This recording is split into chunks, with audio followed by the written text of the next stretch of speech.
Hello students. Through this video, I'm going to explain you about the various terminologies that come in the chapter drainage. So before starting the other terminologies, first of all, I'm going to explain you the meaning of drainage. Drainage means it is a system used for making water flow away from a place.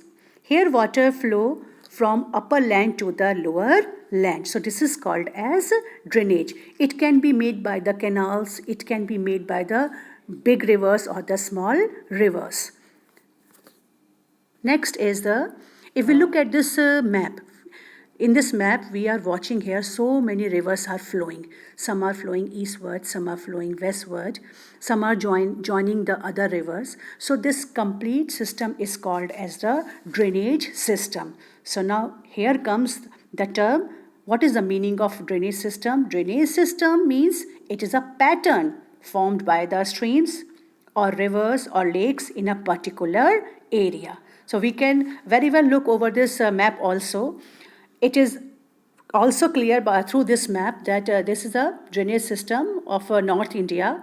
Here some main rivers are here that are shown by the bold blue colors, and some are the narrow thin line rivers. They are the minor rivers. So this complete system is called as the drainage system. It is showing the direction and the flowing distance, directions of area of the various rivers. So this is called as the drainage system. Now next terminology is the river basin. River basin, now if we look over here, it's a land, and here so many rivers are flowing. So in the same way we can say that river basin is a land where rivers and it's where the main river and its tributaries flow. Means the land where so many rivers flow, the complete land is called as the river basin. Now here, through this diagram, we can understand that two rivers are flowing, and there in between the two rivers there is an elevated land. This elevated land is called as the water divide. Means water divide is that elevated lands that separates two drainage system, two river system. That is called as the water divide. Now next come the tributary. If we look at this diagram, we are watching here that one river is coming to the end, and some rivers are not coming to the end, they are joining the other rivers. So that river which starts from origin and ends at its mouth, that are called as the main river. Origin means that place from where river starts. Here the river takes water either from the rainfall or the glacier or maybe from lake or the pond, right? And mouth is that place where the river joins the sea. So that rivers which flow from origin to mouth are called as the main rivers, whereas tributaries are different from the main rivers. Tributaries origin starts from its origin, but they do not end at their mouth. They drain their water into the another rivers. So those rivers which starts from its origin and join the another river, these rivers are called as the tributaries. Another terminology is distributaries. Distributary is those branches of a river where the water of the river divides. Means at the end of the river, where the river is going to join the sea, or where the river has a very less amount of water. So its a power of removing all the things in their way becomes very low. So due to that reason, its water divides into various branches. So these various branches are called as the distributaries. So such type of feature is found near the seashore or on those areas where the amount of the river water is very less. So its water divides into various branches. So that the branches are called as the distributaries. Another terminology is stages of river.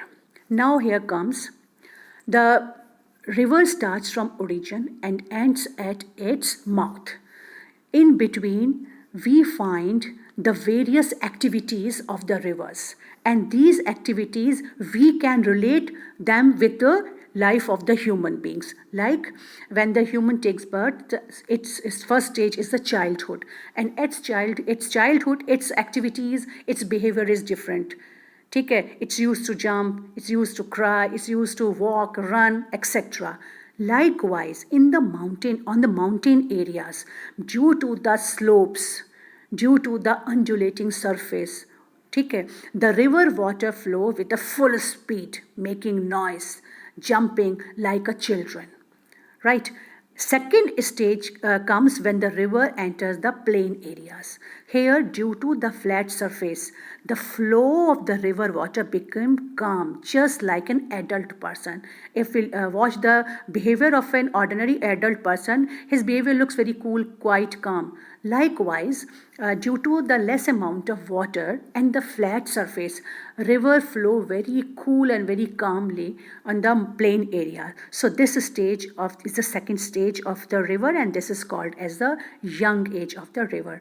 And the third part comes when the river is going to join the sea. Usually, when the river is going to join the sea, at that portion, river has a very less amount of water. And due to the very less amount of water, its force becomes very weak. And the river becomes unable to remove all the sediments or the stones or the boulders that come in their way. So due to the presence of these heap of the sediments and that rocks, these rivers divert their way. And these diversions, it becomes diversion. And due to this weak behavior of the river, we called it the old age of the river. So just like an old person, the old person becomes weak, the old person walks very slow, he sits very slow, he speaks very slow. Likewise, at the mouth of the river, we find the old age of a river. So like this, we can say the age of the river, the stages of the rivers are of three types, three kinds. Number one is the childhood, number two is the plain area, and the number third near the coastal areas. Third terminology is, if we look at the mountain areas, as we have already told you that on the mountain hills, river flow just like a child, jumping, making noise. We can very well look at this picture also. So at that time, river makes so many physical features, and the number one feature is the gorge. If we look over here, gorge. Gorge means on the mountain areas, when the river flow between two mountains, that is called as the gorge. Waterfall are also formed by the rivers at the mountainous areas. How the waterfalls are found? When the river water falls down from a rock or from an elevated areas. So it looks like a waterfall. Just we can look at this picture also. And another terminology is rapids. Rapids are also looking at waterfalls, small waterfalls, but their cause is different. Rapids are different from waterfall. Waterfall mein what is happening? Water is falling from elevated area, to downwards. But rapids are up. How the rapids are formed? When the rocks, or the stones are found in the way of the rivers, it makes small waterfalls. It flow over that rocks, over that stones, etc. So it makes small waterfalls. So this bunch of small waterfalls are called as the rapids. Clear? So this is the basic difference between a waterfall and the rapid. Rapids are small in size, whereas waterfalls are huge in size. Next terminology is delta. So delta, first of all, I'm going to explain you the meaning of delta. Delta is a Greek word. In Greek language, the triangular shape is called as delta. In English, the triangular shape we call as triangular. In Hindi, the triangular shape is called as tikona. Likewise, in Greek language, the delta is the triangular shape. So if we look at this picture, the river and its distributaries are making the triangular shape.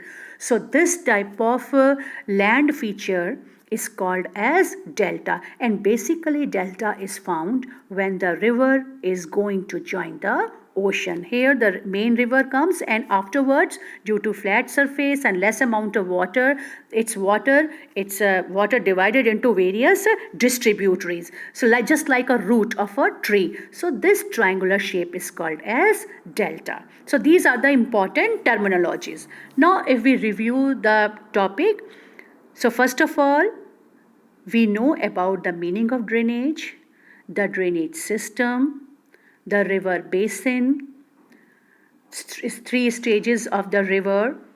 Next are the waterfalls, rapids, gorge, delta. So these are the important terminologies that come in this chapter. So best of luck, students.